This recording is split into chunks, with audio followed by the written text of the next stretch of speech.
नमस्कार।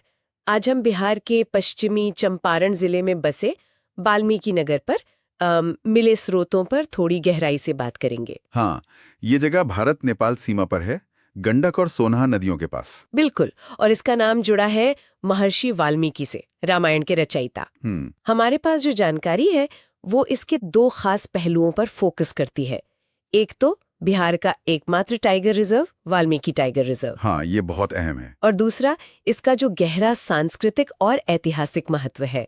तो चलिए स्रोतों के जरिए समझते हैं कि वाल्मीकि नगर इतना खास क्यों है। बिल्कुल, और यहाँ की खास बात ये कि ये सिर्फ एक जगह नहीं है। मतलब यहाँ आपको प्रकृति संरक्षण और पुरानी सांस्कृतिक विरासत दोनों का एक अनूठा संगम मिलता है। अच्छा। और हाँ, इसकी अपनी चुनौतियां भी हैं और संभावनाएं भी।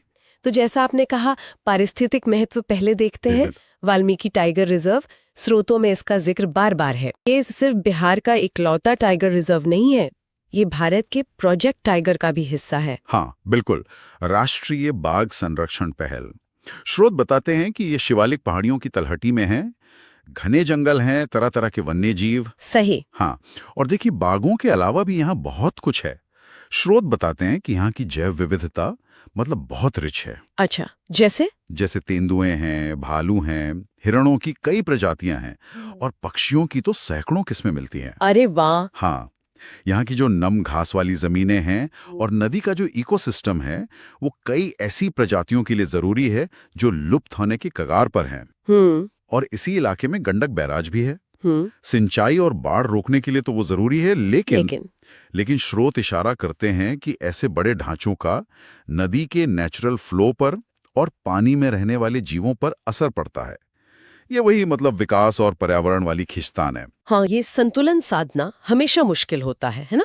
गंडक बैराज सिंचाई के लिए जरूरी है, पर उसके इकोलॉजिकल असर, क्या स्रोत इस पर कुछ और बताते हैं, खासकर नदी में नीचे की तरफ? हाँ, कुछ संकेत मिलते हैं कि असर होता है, हालांकि कितना और कैसा इस पर और स्टडी की जरूरत होगी। ये संतुलन वाकई बहुत नाजुक है। बिल्कुल।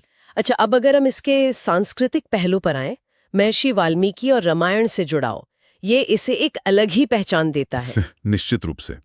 और ये सिर्फ नाम का जुड़ाव नहीं है। स्रोत बताते हैं कि यहाँ वाल्मीकि आश्रम से जुड़ी मान्यताएं बहुत गहरी हैं। अच्छा। कहते हैं कि यहीं महर्षि ने रामायण रची थी और यहीं लव कुश का जन्म भी हुआ था। तो इस वजह से ये जगह सिर्फ ऐतिहासिक नहीं है, बल्कि एक तरह से एक जीवंत आध्यात्मिक केंद्र भी है। सही बात है। स्रोत बताते हैं कि खास त्योहारों पर या रामायण से जुड़ी तिथियों पर यहाँ तीर्थयात्री आते जाते रहते हैं। इससे वहाँ की लोकल संस्कृति को भी एक अलग रंग मिलता है। यानी ये जगह प्रकृति और आस्था दोनों का संगम है। पर जैसा आपने शुरू में इशारा किया था, हर कहानी की तरह यहाँ भी चुनौतियां हैं। हाँ, चुनौतियां हैं और यहाँ एक दिलचस्प विरोधाभास है जो स्रोत दिखाते हैं। कैसा विरोधाभास? देखिए, वाल्मीकि नगर इतना दूर है, शहरीकरण से बचा हुआ है और यही बात इसकी जैव विविधता को बचाती है। लेकिन यही दूरी इसके विकास में एक रुकावट भी है। अच्छा, मतलब ये कि स्रोतों के मुताबिक यहाँ बुनियादी ढांचा जैसे सड़कें, स्वास्थ्य सेवाएं, अच्छी शिक्षा, ये सब अभी भी लिमिटेड है। पर्यटन की इतनी संभावना है, लेकिन जागरूकता और सुविधाओं की कमी है, तो उसका पूरा फायदा नहीं मिल पा रहा। तो इसका मतलब ये हुआ कि इको टूरिज्म जैसे मौके तो हैं, जिससे स्थानीय लोगों को फायदा हो सकता है। हाँ, बिल्कुल। पर सवाल यह है कि इसे टिकाऊ कैसे बनाया जाए। क्या स्रोत बताते हैं कि इन मौकों को हकीकत बनाने में असली रुकावटें क्या हैं? सिर्फ मैनेजमेंट का मसला है या कुछ और भी? स्रोत बताते हैं कि रुकावटें कई स्तर पर हैं। कनेक्टिविटी बेहतर करनी होगी, स्थानीय लोगों को टूरिज्म इंडस्ट्री के लिए ट्रेन करना होगा।